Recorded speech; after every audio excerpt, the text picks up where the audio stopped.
Bismillah ar-Rahman ar-Rahim. It is exactly 9:57 a.m. We are into our final interview of the morning, and we're going to be talking with Rodrigo Ferreira Barros, anthropologist from the University of Mato Grosso in Brazil. Rodrigo, a very good morning. Welcome to the program. Good morning. Bom dia. Can you hear me well? Yes, I can. Thank you very much. Thank you for your time. Tell me a little bit about the University of Mato Grosso, and then, of course, your particular interest in the BRICS Summer School here in KZN, which is happening between the 21st and the 25th of November. Yes. So this is a very interesting initiative by the South African BRICS Youth Association that has been helping us to introduce and increase the youth engagement in relations between BRICS countries. Personally, I'm very interested about climate change tackling strategies that we have been doing, inequality issues, that policies that we can draft and execute, and share the experiences that we have amongst BRICS countries. Okay, so are you in South Africa for the summer school, or do you actually work here in South Africa? I know you are an anthropologist from the University of Mato Grosso in Brazil. So are you just here on a short visit? What's the story? Well, yes, I am currently in Durban at the Durban University of Technology, participating, attending the event. I'm here in South Africa at the moment. Oh, wonderful. All right. What do we hope to get out of the BRICS Summer School and the purpose of this particular development? Well, the purpose of this particular development seems to be especially exchanging the experiences amongst these countries in the development of policies that can address both economical trading agreements, climate change, and the role of the new development bank, and financial cooperation in general.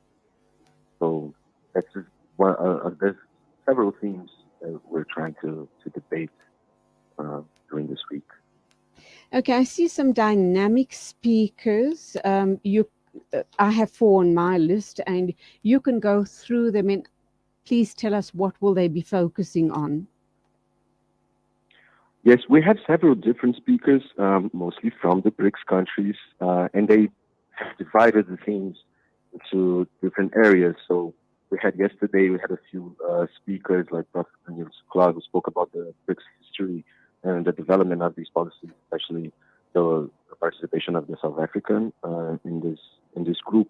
Also, Tabu Recolati spoke yesterday about the resources applied locally in South Africa that comes from the development bank as well. So how can we learn from these experiences and what has been done so far, what has been able to achieve, especially here in KZN. So we had some examples of things that were being able to happen with this kind of financing in KZN, so we can see that it's actually reaching communities over here.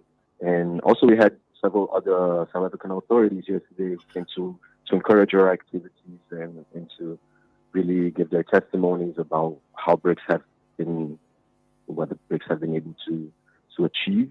And we still have much more to go since we're still on the second day. So we're still going to discuss lots of things such as the role of the new development bank, the fourth industrial revolution. We have Professor Shilong Zhu coming from China to speak about climate change. So it's several interesting topics really.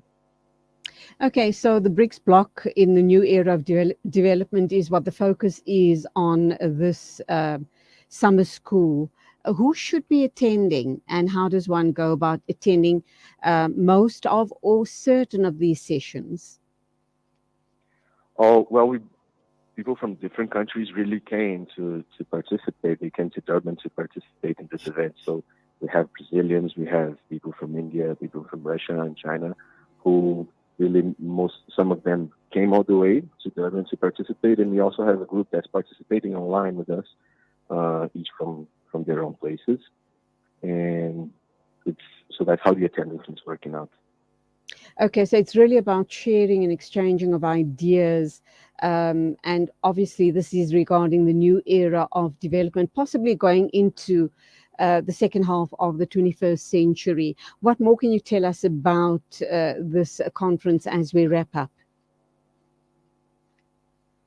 Well, obviously, we cannot foresee what's going to happen, but I can say that we have the urgency to develop strategies that can, at the same time, tackle poverty and hunger issues, for example, and at the same time and simultaneously addressing climate change, which has becoming a serious issue to all of the countries involved in BRICS and even our partners.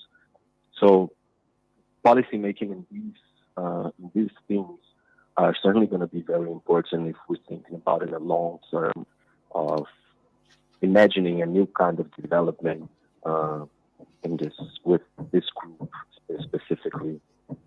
So, Rodrigo, everyone's talking climate change. We've been talking about it for a good few years now. Leaders from different countries all over the world have just come out of COP27. And here again, we've got the BRICS Summer School looking at the new era of development. Undoubtedly, climate change is going to be one of the key issues there as well. Are we making strides in this area?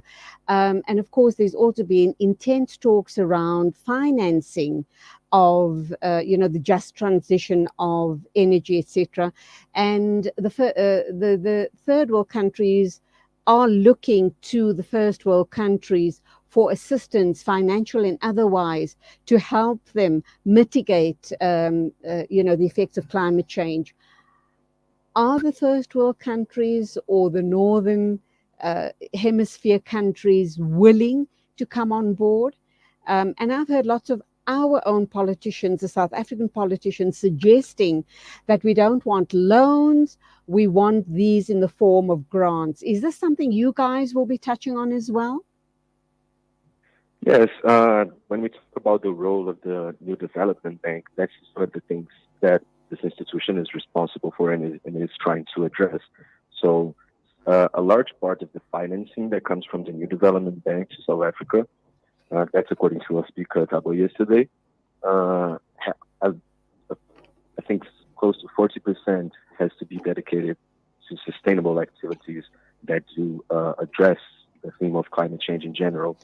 And it is a global issue, of course, I guess. And also, one of the things that this bank is doing over here in South Africa is proposing and trying to finance as well just energy transition to perhaps achieve and develop a new strategy of, I think they are partnering with ESCOM to develop a new strategy of energy generation in South Africa. And that's why it's important for us, different BRICS countries, to evaluate what kind of policies can we do in our own countries and what kind of development of energy can we do that can differ from the current model that we have nowadays.